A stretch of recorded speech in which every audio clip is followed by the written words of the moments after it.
trí dó híam maid Bew is dócha díochaí bríanú seo ag léamh na Nuacht as Meiriceá don 6 lá 10 mílúnasa 2010 Dimáirt.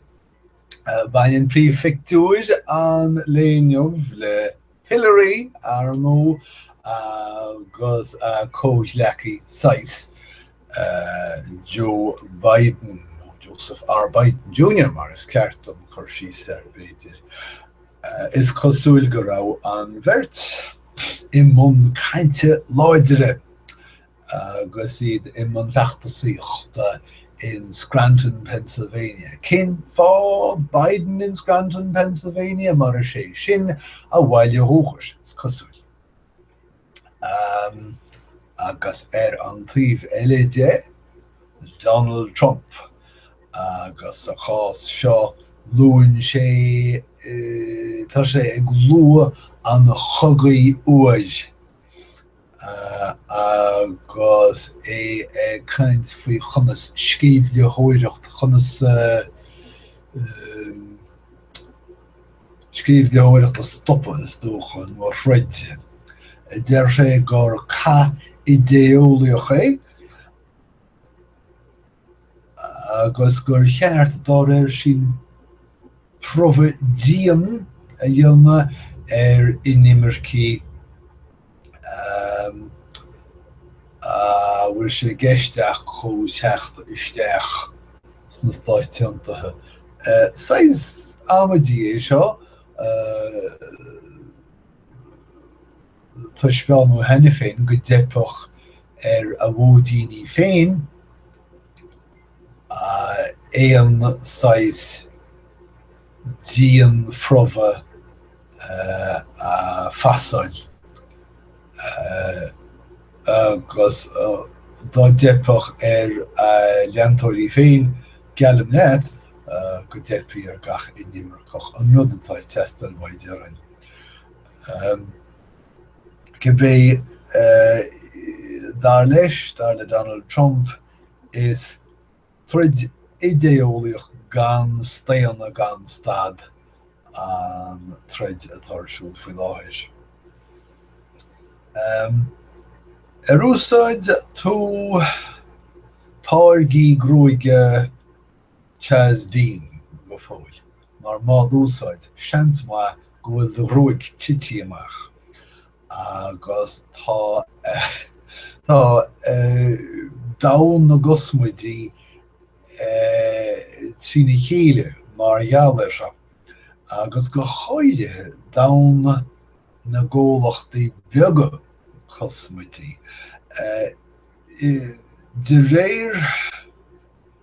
De bhár an méid a hit amach mar gheall ar chosmuidí Chaz a chuir a tháirgí i láthir go rathúil le déanaí ar a telefís agus an áit san na dhéile agus a fuairhvoltaí ó Brooke Shields agus Alyssa Milano cé sin hill sé na milliún $. Ach bhí thora gan chuine as úsáid tháirgí. Sin é gur tháinig tochas ar do chreiceann, gur tháinig gríos agus broth ar do chreiceann agus gur hit de ghróig amach in dosannaí. Mas maiad sin ceannaí na tháirgí seo ach manar me fan amach web. De bhár an méid a hit amach tá an rialtas ag smaoine ar rialachaí níos déine a thuirtisteach do tionscail na gosmuidí. Agus tá na cólachtaí móra le héad DR agus a héad bia sásta lei seo mar tá an teirige dacha agus an teicneolaíocht dacha deile leis na rialachaí nua. A cad mai gheall ar na cólachtaí beaga ba deacrachtaí móra acasan is cosúil. Nes féidir nar smuoine tú seo hena tá muid a ra go dtí ábhar nó a ríis. Ach brahan inniulocht snámha wathe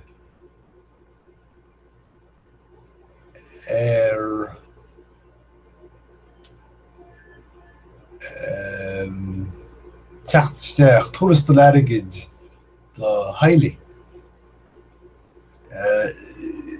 Is lú daoine i Meiriceá atá bocht atá ná snámh ná daoine saibhre. Ritan sin le cíal má smaoineann tuair sin ach fágann sé mar sin gur lú daoine Ghearmáin a héan a ra go dtí na spórt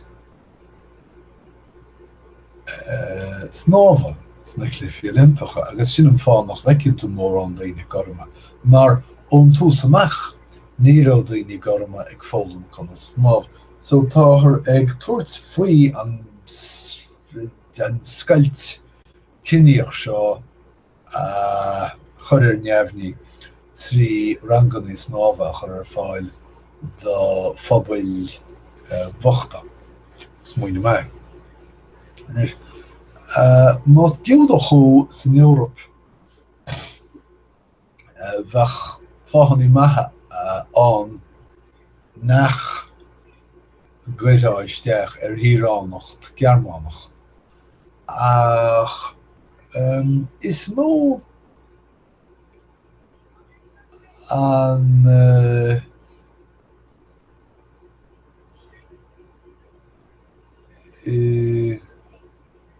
cé mar deirfí sin.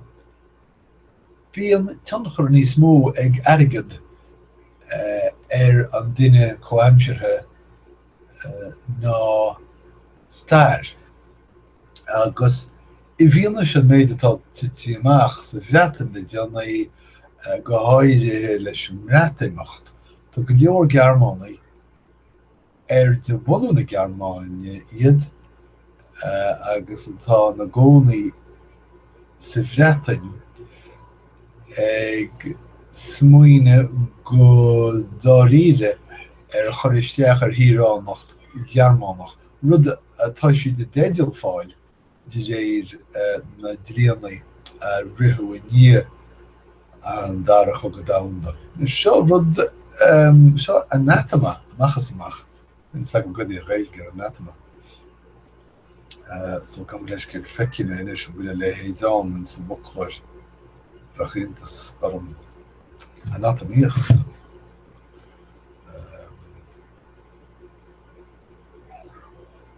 Anatéma bezig. Anatomíocht sin méid cibé. Bheadh se seo ina anatoma de Giúdaigh go dtí gur thocraigh an bhreatain an tintas orpacha ágáil. Ní léon deile le rá an bhí láthir. Tá ar caint faoi bhás sceidithe Scary. Sa bhuiir hiún le fada. Ach tá ar a tuairt le fios gur cé gur dearnú an domáiste do scéir áirithe sa bhuiir hiún ag isce a bhí tharbheith te I gcomparáid leis an mná, tá an scéir seo lán le daithanaí arís, rud a tholáithríonn dóchas do chuiréal atá fáil báis I náit san éile. Ní is agam céir atá tála breanna isteach sa Science Times más míonad. Canada agus marijuana fóliachta. Áineasa. Sílim go fear áineasa. Marijuana áin. Bainnean fóliacht sílim le sport agus stuff mar sin. Áineas bainnean sé le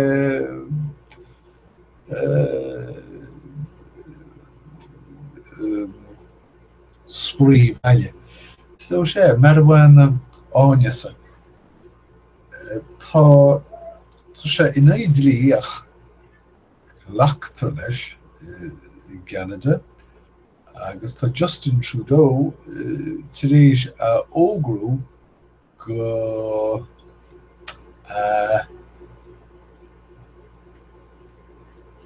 lichte nóí se feici agam áit eile drí a dhéanamh de rud a ágáil leach dhéanamh leach a se chun na marhhaine áineasa a dhéanamh leach.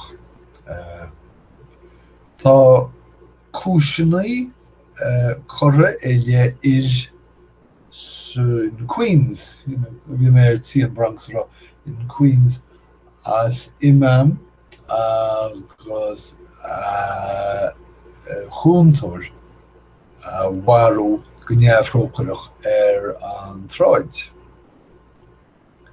Agus tá sé faoi chuineáil faoi láthair. Faoi chuineáil.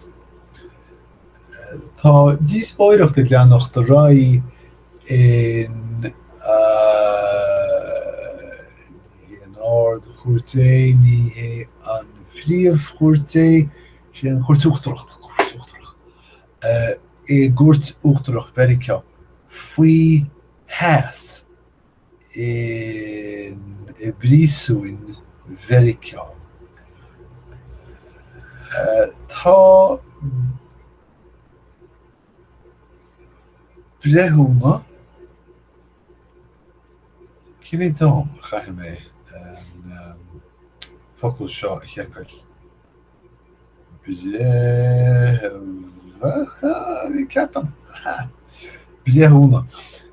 Tá brethúna ámaní chéile rééis a rialú go bhfuil rótheas i bríosún in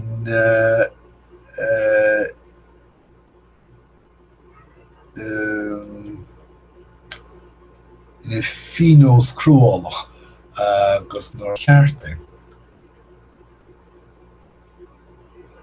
Ach tá príosún Meiriceá ag choronnaí na rialathe seo ar nó tuigim cén fá mar chosnóch sé an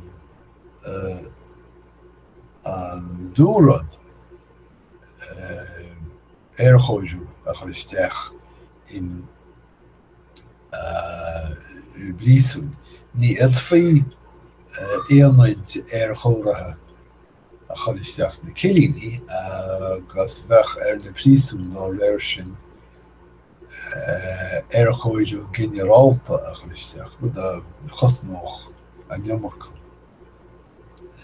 Tá an Pentagon rééis cuineálathe is agam bhfuil difriocht idir cime agus cuineálaí. Ní is agam an féidir am an focail cime úsáid. Cuirú cúisin ar bé léanana léine seo. Tá sé de bríosún gan cuairt eáil riamh. Cibé an Pentagon ag aistrú na cuineálathe seo ó Guantánamo go dtí an UAE na Heimiráití Aontaithe Arabacha ag fágáil nach bhfuil ach 60 cime nó cuineálaí fágcha Guantánamo inis. Tá chuirsíos deas in Nuacht an lé seo faoi bhean dar bannam Anna Sophia Bóta as an Africas. Dine deabhéiniuúil as cosúil, flathúil, féal agus gomnaúil ach smachtaí mar sin féin. Shréanáil Wade van Niekerk rathí ón Africas a fuair bán ór sa cheirichéad méadar le déalaí. Agus ní bhain sin ach tá an shréanáil sí bhí sí á shréanáil nuair a bhain sé an choíireacht dam amach nídig nó naí choíireacht a hesan go fóil 7 milliúna déag na dhéisisin. Sin rud simúil.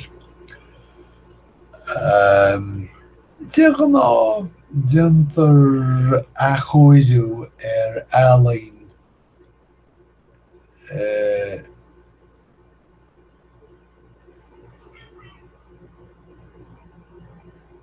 chúl, ní dhéantar go peibli é ach táthar ag bleanú a bróséas ríchúramach a chúideála a chúidethe in an Musée d'Orsay baras mar soort sport bleanathe ní léon rud eile le ráfaí ach gur soort show é inis. Tá Cute a bannam dó, Radio Rails. Tá Radio Rails briste as a fus in Fox News Meiriceá do cháchanis agus baininn sé seo leis an gás dlí a chuir Gretchen rud a cíntear as bheith á